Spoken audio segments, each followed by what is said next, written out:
Hello po sa inyong lahat. Ako po si Liz, nurse organist. At sa pagkakataong ito, ang topic natin ay advantages and disadvantages ng pagsasarili ayon sa pananaw ng health and wellness. Tandaan po natin, iba-iba po kasi ang pananaw nating lahat pagka sinabing pagsasarili. Ito po ay nakabase sa kultura, sa nakagawiang tradisyon, or sa religious belief or individual belief.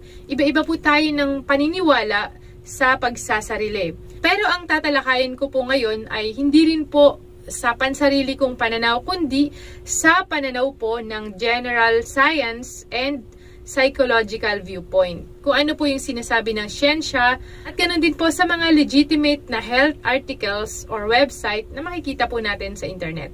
Pero bago ang lahat, sana i-like, share, and subscribe nyo naman po ang aking channel. Ang topic ko po sa channel ko ay tungkol sa sexual health, paano tumigil sa mga bisyong like sigarilyo, alak, bawal na gamot, at iba pa. Sana i-like nyo po ang video ito, mag-comment po kayo, at sa mga susunod ay mabigyan po natin ng sagot sa pamamagitan ng video. Let's begin. Unang benepisyo ng pagsasarili ay stress relief. Considered natural way daw po ito para ma-relieve, malunasan yung stress po natin, dahil ang pagsasarili ay nakakatulong para mailabas yung endorphin, natural painkiller or pain reliever po ito, at mga hormone katulad ng oxytocin na nakakapagdulot po ng relaxation. Number 2, sexual health knowledge. Nakakatulong po ang pagsasarili para ma-explore daw po ng isang tao ang kanyang sariling katawan. Maintindihan po niya kung saan po siya nag-e-enjoy or kung anong part ng katawan na kung saan ay ma-stimulate ay nakaka-experience po siya ng satisfaction. Number 3, sleep enhancement. After po magsarili ng isang tao, nakakatulong daw po ito para siya ay makatulog ng maayos. Number 5, sexual release. Para po ito sa mga tao na single or in a relationship nga po pero malayo sa kanilang mga missis or mister na nasa OFW. Ito po ay nakakatulong para makapag-release ng sexual tension nang hindi po kayo nakakagawa ng infidelity or pagtataksil. Number 6, prostate health. May mga evidence-based research na kung saan napatunayan po nila or nasabi po nila ng pagsasarili po, regular na pagpapalabas ng similya ay nakakatulong para maiwasan ang tinatawag na prostate cancer. Number 7, sexual dysfunction. Nakakatulong daw po ang pagsasarili para maintindihan ng tao kung paano siya nakakatapos at pwede niya itong i-communicate sa kanyang asawa para mas maayos ang kanilang sexual contact. Madalas muna po tayo mga ka-listeners. Kayo po ba ay may mga asawa na or active sa larangan ng pakikipagniig? Kayo po ba ay nagkakaproblema sa pagpapatayo or pag-maintain na nakatayo si Manoy? Well, ito po ay tinatawag na erectile dysfunction. Pag meron ng mga lalaki po nito, nagdudulot po ito ng stress, pagbaba ng self-confidence, at problema sa mga mag-asawa. Lagi silang nag-aaway kasi hindi na-fulfill yung tamang pakikipag-contact. Ang ED po ay nakakahiya talagang itanong sa mga kakilala, sa mga doktor, kaya marami ang hindi nagpapakonsulta. Pero alam niyo po ba na ito ay laganap sa mga kalalakihang, lalo na sa edad 40 hanggang 70 years old? Kaya kung kayo po ay nakakaranas ng erectile dysfunction, huwag po kayo mag-aalala dahil meron pong isang kumpanya na tumutulong sa napakarami nating kababayan sa buong bansa para magkaroon ng lunas dito. Ito po ang tinatawag na Go Rocky. Tumutulong po sila para malunasan yung problema at magkaroon po kayo ng better sexual performance sa inyong mga partner. This is fully online, so huwag kayong mag-worry na pupunta pa kayo sa doktor, hihingi ng reseta, or bibili pa sa pharmacy. It is easy, affordable, and discreet. Hindi malalaman ng iba na kayo ay nag-order ng gamot.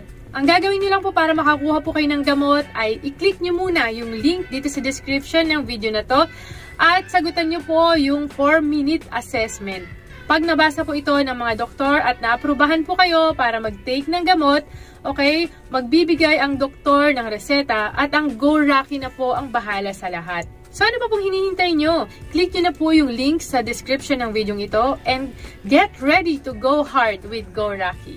Okay, dito na po tayo sa mga negative effect or consequences ng pagsasarili or masturbation. Number 1, guilt or shame. May mga tao na nakakaranas po ng guilty feelings at saka kahihiyan after nilang gawin ang pagsasarili. dahil na rin po sa pressure na nararamdaman po nila dun sa kanilang paniniwala, sa nakagawian nilang kultura, or ganun din po sa viewpoint ng religion.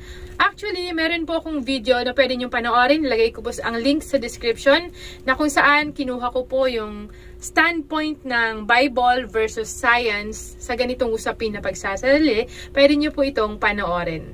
Pangalawang consequence ng pagsasarili ay addiction. So, hindi lang po pala substance or cellphone ang nakaka-addict. Ito rin po itong pagsasarili na to.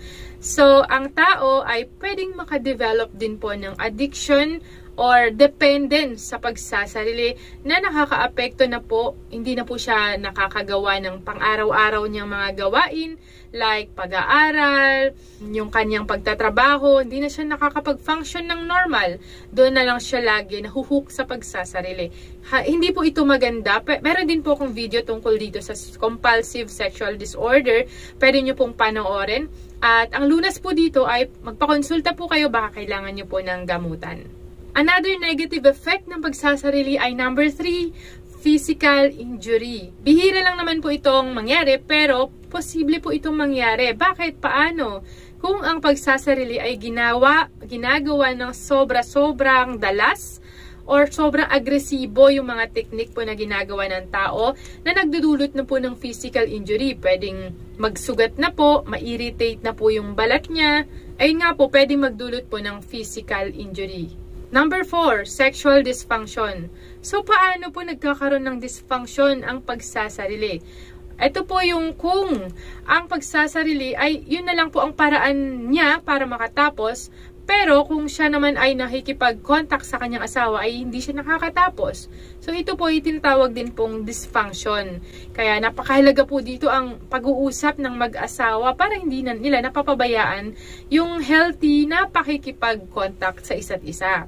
Ano pang negative effect? Number 5, desensitization. So, kalaunan, pag lagi siyang nagsasarili, yung body part na kanyang hinahawakan ay pwedeng mag-numb. Pwede po itong mamanhid or mawalan ng pakiramdam. So, dati dampi lang is nata-turn on na siya. Pero nung kalaunan, nung laging ginagawa niya ito is kahit na sobrang diin na, wala na siyang maramdaman. Desensitization po ang tawag doon. Number 6, interference with daily life. Nakakaapekto po ito sa pang-araw-araw na pamumuhay. So, nangyayari po ito sa mga taong may tinatawag na compulsive sexual disorder. Kung saan, hindi na nila nakokontrol yung sarili nila.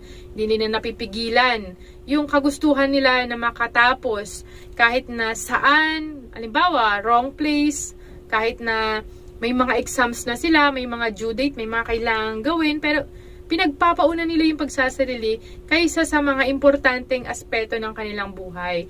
So, isa po ito sa mga negatibong dulot ng pagsasarili na kailangan aware po kayo. Kapag ganyan na po ang nangyayari sa inyo, hindi nyo napipigilan, okay po, kailangan nyo na po magpukonsulta sa mga health experts para hindi po kayo maapektuhan ng pagsasarili. Number 7, impact on the relationship. So, ang pagsasarili pala ay nakakaapekto sa relasyon ng mga mag-asawa, ng mga magpa-partner, mga married couples. Paano yun nangyayari? Example, si lalaki is okay sa kanya ang pagsasarili. Samantalang kay babae, negatibo para sa kanya ito. So, kailangan mahalaga yung communication, pag-uusap. Pero kung ang partner mo ay talagang against po siya dito at okay sa'yo, mahalaga na humingi po kayo ng payo sa mga marriage counselor, sa mga health experts, ganun din po sa mga sexual therapist, para hindi po ito maging dahilan ng inyong pag-aaway mag-asawa.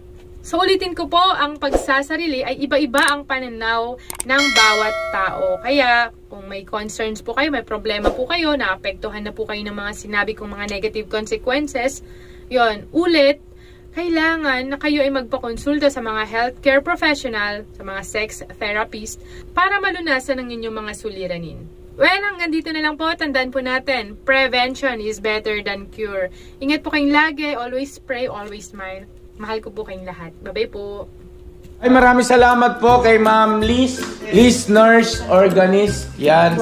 Pakisuportahan po ang kanyang YouTube channel, mga ka-business naming minamahal. Yun naman po. Ito yung YouTube channel niya. Ini-invite ko po kayo na pakibisita lang po yung aking YouTube channel, Listeners Organist po. Ang mga topic ko po doon tungkol sa kalusugan, sexual health po. Minsan, tumutulong din po ako sa mga kababayan natin na paano tumigil sa mga pag-inom ng alak, bisyo, ganun, sigarilyo. Yung tatay ko po kasi dati ay naninigarilyo.